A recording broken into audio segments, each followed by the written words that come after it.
आपने महसूस किया होगा कि जो लोग अच्छे कर्म करते हैं वो परेशान रहते हैं, वहीं जो बुरे कर्म करते हैं वो खुशी से रह रहे होते हैं। अच्छे कर्म करने वाले परेशान होते हैं कि आखिर उन्हें इतनी परीक्षा क्यों देनी पड़ रही है, जबकि जो अधर्म की राह में हैं वो खुश हैं और जिंदगी का लुत्फ उठा रहे हैं।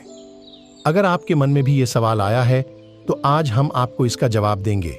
ये जवाब वो है जो भगवत गीता में लिखा है और श्री कृष्ण ने अर्जुन को दिया था। भगवत गीता में वर्णित कथा के अनुसार जब भी अर्जुन के मन में कोई दुविधा होती थी तो वो श्री कृष्ण के पास पहुंच जाते थे। एक बार की बात है, अर्जुन भगवान श्री कृष्ण के समीप आकर कहा कि वो दुविधा में हैं और इसका जवाब वो श्री कृष्ण से चाहते हैं। श्री कृष्ण ने पूछा कि क्या सवाल है? अर्जुन ने कहा, मुझे ये जानना है कि अच्छे लोगों के साथ हमेशा बुरा ही क्यों होता है, वहीं बुरे लोग खुशहाल दिखते हैं। अर्जुन के मुंह से ऐसी बातें सुनकर श्री कृष्ण मुस्कुराए और कहा, मनुष्य जैसा सोचता है और महसूस करता है वैसा कुछ नहीं होता है, बल्कि अज्ञानता की वजह से वो सच्चाई नहीं समझ पाता है। अर्जुन उनकी ये बात समझ नहीं पाए। इसके बाद श्री कृष्ण ने क्या कहा वो जानते हैं। श्री कृष्ण ने अर्जुन से कहा, पाठ मैं तुम्हें एक कथा सुनाता हूं, उसे सुनकर तुम समझ जाओगे कि हर प्राणी को उसके कर्म के हिसाब से ही फल मिलता है। प्रकृति हर किसी को अपनी राह चुनने का मौका देती है।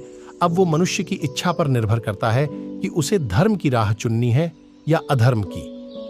कथा शुरू करते हुए श्री कृष्ण ने कहा, एक नगर में दो पुरुष रहा करते थे। एक पुरुष व्यापारी था जिसके जीवन में धर्म की बहुत महत्ता थी। वो पूजा पाठ में यकीन रखता था।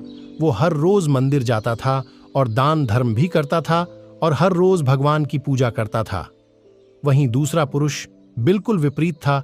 वो हर रोज मंदिर तो जाता था लेकिन पूजा करने नहीं, बल्कि मंदिर के बाहर से जूते चप्पल चुराने। उसे दान और धर्म से कोई लेना देना नहीं था। समय बीतता गया और एक दिन बहुत जोर की बारिश हो रही थी। इस वजह से मंदिर में पुजारी के अलावा कोई नहीं था। ये बात जब दूसरे पुरुष को पता चली तो उसने कहा कि ये सही मौका है मंदिर का धन चुराने का। पंडित से नजर बचाकर उसने मंदिर का सारा धन चुरा लिया। उसी समय धर्म कर्म में विश्वास रखने वाला व्यक्ति भी मंदिर पहुंचा। दुर्भाग्य से मंदिर के पुजारी ने उसे ही चोर समझ लिया और चिल्लाने लगे। वहां लोग एकत्र हो गए और उसे बहुत मारा। किसी तरह वो बचते बचाते वहां से निकला तो दुर्भाग्य ने उसका साथ वहां भी नहीं छोड़ा। मंदिर के बाहर वो एक गाड़ी से टकरा गया और घायल हो गया। फिर वो व्यापारी लंगड़ाते हुए घर जाने लगा तो रास्ते में उसकी मुलाकात उस पुरुष से हुई जिसने मंदिर से धन चुराया था। उसने कहा, आज तो मेरी किस्मत चमक गई, एक साथ इतना सारा धन मिल गया। ये सब देखकर उसे बहुत बुरा लगा और उसने अपने घर से भगवान की सारी तस्वीरें निकाल दी। कुछ सालों बाद दोनों की पुरुषों की मृत्यु हो गई।